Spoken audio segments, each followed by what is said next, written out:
경제가 이렇게 쉬울 수 없다. 경제가 이렇게 시원할 수 없다. 경제가 이렇게 색다를 수 없다. 경제 직설입니다. 자, 오늘은 이 두 분을 모셔봤습니다. 모바일 결제 서비스 업체 페이콕의 권혜원 대표이사, 그리고 IT 전문 매거진 테크엠 강진규 기자 나와 있습니다. 어서 오세요. 네, 안녕하세요. 네, 반갑습니다. 자, 오늘 저희가 왜 이 두 분을 모셨을까요? 바로 이 주제 때문이겠죠? 오늘의 주제 만나보시죠. 자, 오늘 저희가 준비한 주제 바로 이것입니다. 모바일 결제 전쟁의 서막. 사실 제가 결제 전쟁의 서막이라고 이름 붙인 이유가 따로 있어요. 뭐냐면 우리는 너무나도 독보적인 삼성페이라는 것을 알고 있는데 그럼 끝난 건 아닌가? 독보적이면 끝난 거잖아요. 더 이상 시장 진입자가 없어야 되는데 그런데도 불구하고 모바일 결제 서비스를 계속 출시하려는 업체들이 대기업부터 해서 스타트업 기업까지 굉장히 많더라고요. 그래서 그 이유가 무엇인지, 그리고 우리가 모바일 결제로 얼마나 더 편하게 결제를 앞으로 할 수 있게 될 것인지에 대해서 한번 들어보도록 할 텐데, 오늘 그래서 모바일 결제 서비스 전문 업체인 페이콕, 전문 업체 맞죠? 맞죠? 예, 맞습니다. 네, 페이콕 대표 이사님 한번 모셔봤어요. 근데 일단 그 업체가 무슨 업체인지 먼저 말씀해 주시겠어요? 예, 지금 사회자님이 네. 말씀하신 것처럼 삼성페이나 애플페이는 네. 소비자 기반의 결제 플랫폼이죠. 네. 그런데 반면 이 사용자들은 뭐 충분하게 다양한 페이를 가지고 있는데 네네. 실제 오프라인에서 쓸 때 좀 불편함 느끼지 않으셨나요? 저는 기본적으로 그 삼성페이만을 좀 사용하고 있는 편인데요. 네. 그게 편하니까. 네, 그렇죠. 네. 그런데 이제 사실 삼성페이도 함정이 있죠. 왜냐하면 그래요? MST 기술이 제한적이라는 시한부 서비스이기 때문에 예, 조만간 이제 IC가 바뀌어지면 네. MST는 못 쓰게 되는 기술이죠. 그러니까 우리가 지금 삼성페이는 카드 결제하는 그 기기를, 네. 그러니까 자석으로 된 카드 예, 결제하는 그 마그네틱. 기기를 사용하는데, 예, 그렇죠. 이제 IC 카드로 바뀌게 되면 그것도 사용 못하게 된다. 그 기술은 일단 버려야 되고 새로운 아. 또 기술이 접목이 돼야 되는 거죠. 아하, 그리고 다른 페이들도 마찬가지로 네. 일단 온라인에서는 사용에 불편함을 못 느끼시지만 네. 오프라인에서는 사용처가 정말 제한적이라는 거죠. 네. 뭐 국내에서는 편의점 빼고는 사실 쓸 때가 네네. 전무하다고 보시면 되는데 이제 페이콕 같은 기술이 일반 오프라인 샵에서 동일한 어플리케이션 기술로 이 모바일 네. 페이를 받아주는 기술을 제공하기 때문에 사실 이제 소비자들이 이제 쉽게 네. 어디서든 이제 받아주는 판매자용 앱을 만날 수 있게 제공하는 서비스를 제공하고 있습니다. 저희 회사에서. 그냥 쉽게 이해하자면 삼성페이의 대체제. 대체제보다는 삼성페이가 투스라면 저희는 포스가 돼주는 거죠. 받아줄 수 있는. 예. 뭔지 알겠습니다. 알겠어요. 아마 시청자분들께서도 좀 이해를 하셨으리라고 생각이 들고요. 자, 그런데 그 LG페이도 뭐 출시가 이제 될 예정이죠. 예, 예. 아직 네, 그렇죠. 완성 단계는 예, 아닌 것 같고, 그리고 삼성페이 이미 있고, 예. 그런데 다른 업체들도 많이 이제 뭐 모바일 결제 서비스들을 지금 출시를 하고 있는 상황이죠. 어떤 업체들이 있어요? 지금 뭐 국내에서 잘 알고 계시듯이 이제 네. NHN의 네. 페이코가 가장 두드러져 있고요. 음. 또 최근에 이제 카카오 같은 경우도 네. 기프트 카드 서비스에서 페이코와 같은 이제 신용카드 모바일 지갑 네. 기능이 이미 탑재되어 있고 네네. 잘 아시는 것처럼 애플페이와 또 안드로이드 페이까지 음. 조만간 이제 국내에 들어올 상황이고요. 네. 또 이미 지금은 좀 조용해지던 페이나우도 사실 여전히 영업을 하고 있고 또 뭐 신생 또 스타트 IT 기업들도 네. 사실 소비자들이 모르지만 네. 많은 페이들이 지금 출시하고 있고 출시를 준비하고 있죠. 알겠습니다. 기자님도 한번 말씀을 좀 해주세요. 그 예. 요즘에 페이먼트 시장이라고 우리가 흔히 부르는데 예. 모바일 결제 서비스 시장이 얼마나 큰지. 예. 그러니까 제가 생각하는 거는 예. 삼성페이를 이미 많은 분들이 사용을 하고 계시는데 그렇죠. 예. 이렇게 출시를 많이 한다는 건 아직도 시장에 많이 남아 있다고 판단을 하기지 않을까라는 생각이거든요. 그렇죠. 네. 예. 그러니까는 그 한 조사에서 보면은 그럼 지금 이제 전 세계 그 모바일 결제 시장이 이제 7,800만 달러, 약 900조 원 이상이 될 네. 거다 그런 전망이 나왔습니다. 근데 이게 올해 같은 경우는 이제 한 940조 정도, 그리고 2019년 같은 경우는 1조 800억 달러, 1000조가 이제 넘어가는 규모가 네. 된다는 거죠. 네. 이제 국내 시장 같은 경우도 굉장히 그 분석에 따라서 되게 다양한 분석들이 있기는 한데, 그러니까 예를 들면은 뭐 KT 경영연구소 자료 같은 경우에는 2015년에 모바일 결제 시장 규모가 5조 원 정도 됐었다 그렇게 전망을 합니다. 근데 네네. 또 다른 조사에서는 아니다, 그건 너무 보수적으로 본 거다, 10조 원 규모다 아니 이미 지금 올해 시장 규모가 25조 원 이상이다. 그렇게 네. 보는 시각도 있는 거죠. 그러니까 그 수십조 단위, 전 세계적으로 보면은 거의 네. 1000조 단위로 가니까 이게 어마어마한 시장이라고 볼 수가 있는 거죠. 왜 이렇게 차이가 날까요? 무엇을 포함시키고 무엇을 포함시키지 않았길래 어떤 연구에서는 5조 원밖에 안 보고 어떤 연구에서는 20조 원까지 보게 될까요? 그러니까 이게 좀 보면은 그 결제 방식에 좀 약간 그걸 어느 범위까지를 좀 보느냐의 네네네. 그 좀 차이인 것 같습니다. 그러니까는 그 대표님도 잠깐 처음에 말씀을 하셨는데 그 결제라는 게 되게 굉장히 다양한 방식들이 있거든요. 네. 그러니까 뭐 그 이제 NFC를 이용한 방법, 뭐 앱을 이용한 앱 결제 방법, 네. 그다음에 이제 말씀하셨던 그 삼성페이 같은 경우에 MST, 그 마그네틱 거기에 네네. 사인을 줘서 이제 하는 그런 보안 방법도 있고. 그런데 이게 좀 보는 시각에 따라 가지고 네. 아 요거는 좀 이렇게 포함시키고 좀 해서 그래서 업체마다 아. 좀 차이가 있는데 네. 근데 공통적인 의견은 모든 조사에서 다 이게 급격히 성장을 하고 있다는 거는 다 공통적으로 얘기를 하고 있다는 지금 거죠. 5조 원이든 20조 원이든 엄청 예. 빠르게 성장하고 맞습니다. 있다. 예, 예. 근데 그 업체별로 그 페이먼트도 좀 모양새가 다른가요? 그러니까 뭐 인프라가 다르다든지 뭐 이런 것들이 달라요?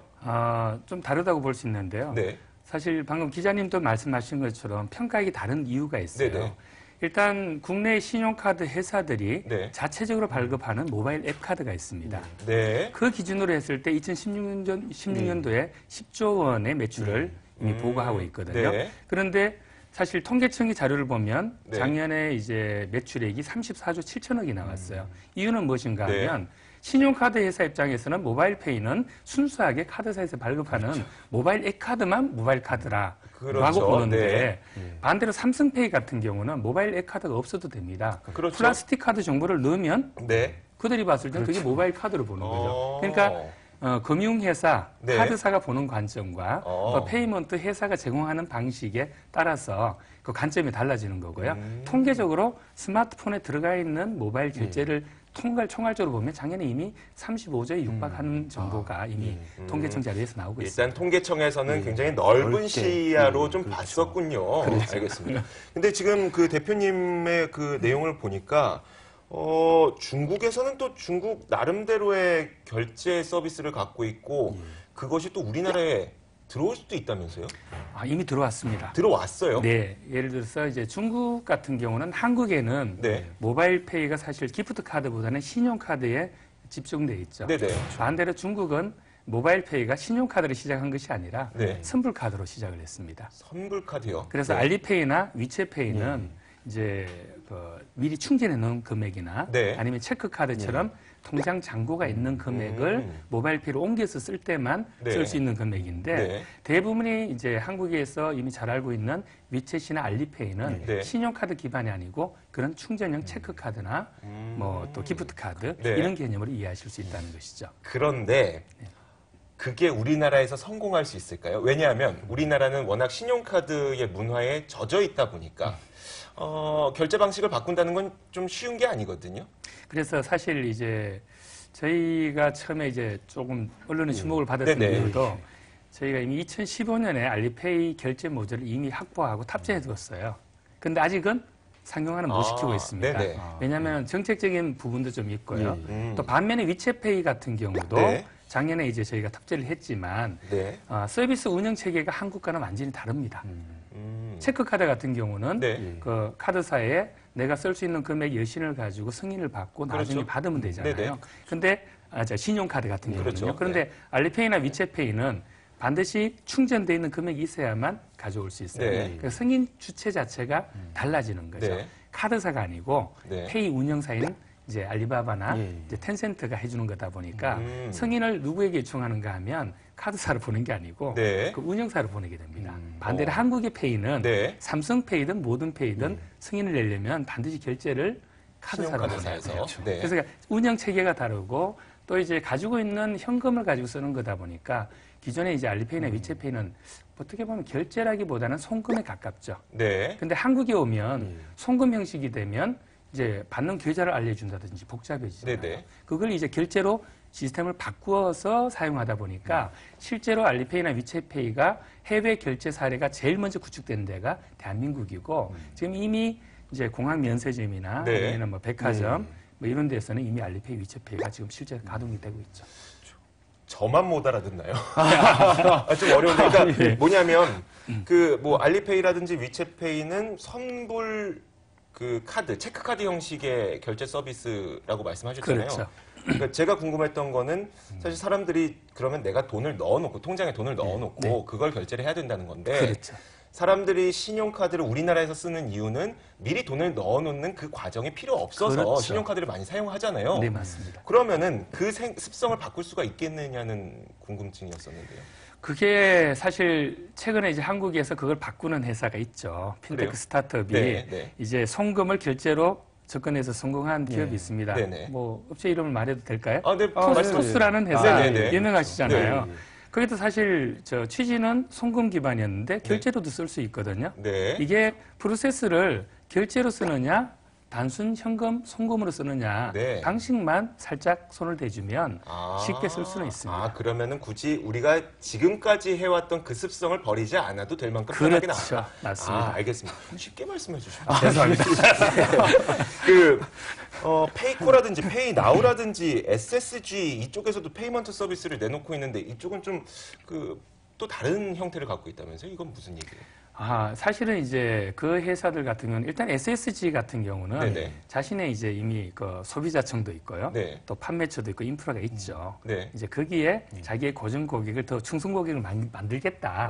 하는 이 취지가 가깝고 그래서 이제 비슷한 유통회사로 롯데 같은 경우도 네네. 지금 LPay가 이미 나와 있거든요. 네. 그런 경우가 있고 예를 들어서 페이코나 페이나우는 성격이 좀 다르죠. 네. 거기 같은 경우는 유통회사가 없지 않습니까? 그렇죠. 네. 원래 페이코 같은 경우는 모기업이 NHN 엔터테인먼트 같은 경우는 네네.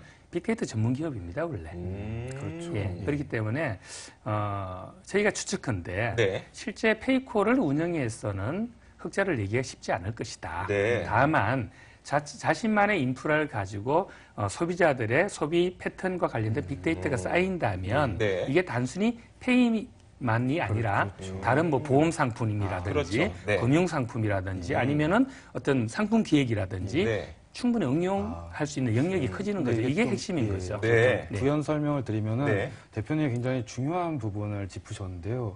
그러니까 이게 굉장히 그 결제 서비스라는 게 무궁무진하게 가능성이 있는 겁니다. 빅데이터 측면에서. 네.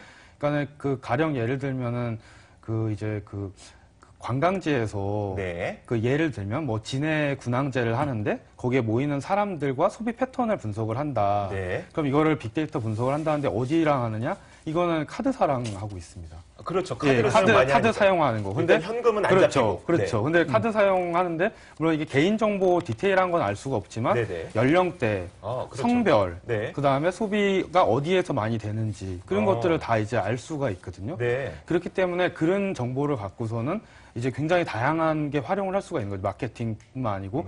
그래서 제가 한 가지 경우는 약간 좀 다른 경우긴 한데 그러니까 이 교통카드 관련된 정보 빅데이터를 갖고 네. 교통카드 결제한 정보를 갖고 그 내용들을 분석을 해서 과거에 이제 그 정치권의 선거 때 네. 어느 지점에서 이제 무슨 시간대 어느 지점에서 선거 운동을 해야지 이게 과연 제일 효율적인가 그걸 해주는 데가 있어요. 왜냐하면은 네. 사람들 결제하는 건 거기 있다는 얘기잖아요. 그렇죠. 교통을 예, 그렇죠. 이용했다는 거니까요. 그러니까 네. 만약에 9시부터 10시까지 자기가 선거 유세를 하려고 한다. 네. 근데 그럼 결제 정보가 가장 많이 있는 곳, 사람들이 가장 많은 곳, 네. 거기로 가서 그거를 이제 유세를 할 수가 있게 해주는 그런 서비스가 예전에 있었었죠. 와, 그러니까 우리가 결제 수수료를 받아서 수익을 올리겠다고 생각하면 절대 안 되는 거네요, 이제. 어떻게 보면 이제 한국이 전 세계에서 가맹점 수수료가 가장 낮은 회사가 가장 낮은 그러니까 나라가 말하자면 되거든요. 그 예. 결제업을 해도 돈이 잘 안 그렇죠. 된다는 거죠. 맞습니다. 네. 그걸로는 뭐 현상 유지도 힘든 게 현실이죠, 사실은. 그러다 보니까 사실 지금 페이콕에서도 예. 일반 국민들이 결제를 하는 그 서비스보다는 네. 그 결제를 받아주는 업체의 서비스를 지금 집중하고 계신다. 그렇습니다. 아, 그런 식으로 이어지게 되는 거네요. 자, 저희가 또 이야기를 더 한번 들어가 보도록 할게요. 사실 우리가 결제를 할 때는 그 사용자 입장에서는 기술은 잘 모르잖아요. 그렇죠. 기술은 모르고 예, 예. 단지 우리는 편안함의 차이 정도만 예, 알게 되거든요. 예, 뭐 예. 침대처럼. 예. 근데 이게 그 편안함의 차이를 기술로 어느 정도까지 극복할 수 있을 것인지에 대한 궁금증이 좀 생겨요. 기술만 극복되면 진짜 편안해질까? 사실은 이제 편안함이란 게 양날의 금입니다. 네. 왜냐하면 편안함을 추구하다 보면 보안이 학습이 위험하죠. 보안이 네, 들려버리는 그렇죠. 거죠. 예. 사실은 지금 아직까지 적용은 안 돼 있지만 네. 심지어는 모바일도 필요하지 않고 카드도 필요하지 않고도 결제를 할 수 있게 하는 기술이 이미 국내에 다양한 핀테크 기업들이 이미 개발이 돼 있어요. 뭘로 결제해요? 예를 들어서 이제 예를 들어 건혜원이다. 예, 예. 네. 내가 나라는 것만 확인을 하면 아. 결제를 할 수가 있는 거예요. 네. 예, 예를 들어서 이제 일본에서 사실 그 유사한 서비스가 나왔지 네네. 않습니까? 공항에 들어가면서 본인의 카드 정보와 지문을 동기화시키면 네. 등록된 있는 가맹점에서 굳이 카드도 필요 없고 지문만 대면 되잖아요. 저 예, 이 생각 들었어요. 그거 분명히 관세청에서 만들었습니다. 그렇습니다. 관세청에서 해외에서 지문으로 네, 등록하면은 뭐 현금 쓰고 뭐 네. 이런 거 다 걸리거든요. 그렇죠.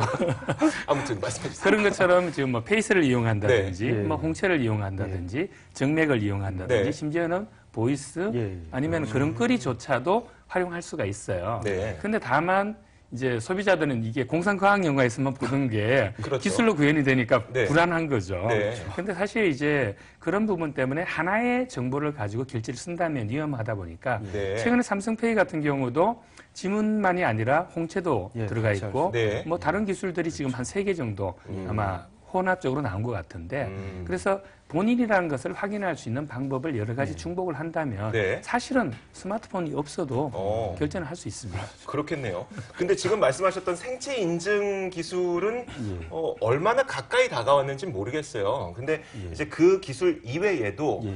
생체 인증을 제외한 다른 기술로도 예. 뭐 페이먼트 서비스를 좀 편안하게 이룩할 수 있는 그런 기술들이 지금 계속 개발이 되고 있는 상황이죠. 그렇죠. 이게 업체들이. 다양한 기술들이 뭐 개발이 되고 있는데요.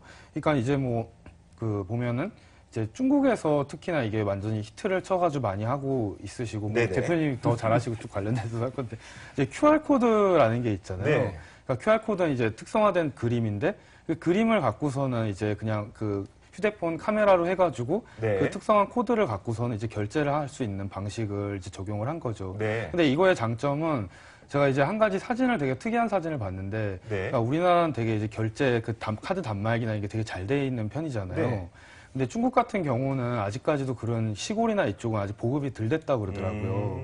그래서 이제 그런 결제를 해야 되는데 그게 없는데 그냥 이제 시장 같은데 네. 그 QR코드 이런 거를 걸어 놓고 이제 네. 그걸로 이제 결제를 하게 유도를 하는 거죠. 그냥 그 그림만 딱 걸어 그림만 놓고 걸어놓고. 예, 예, 그냥 네. 그게 카드 단말기 없이 네. 그렇게 딱 해가지고 결제를 할 수 있게 이야. 하는 게 있고 그다음에 이제 다양한 기술들이 지금 시도가 되고 있습니다. 그래서 뭐 그 엘페이 같은 경우는 음파를 이용해서 하는 게 좀 어떻겠느냐 해가지고 그런 네네. 음파가 이제 왔다 갔다 하는 기능을 이용을 해서 네. 이제 그걸로 좀 페이를 해보자 그런 기능을 좀 첨부를 하기도 했고 오. 적외선 뭐 자외선부터 해가지고 굉장히 다양하게 이런 우와. 어떤 식으로 페이를 할 거냐 되게 다양한 시도들이 지금 이루어지고 있습니다. 오, 알겠습니다.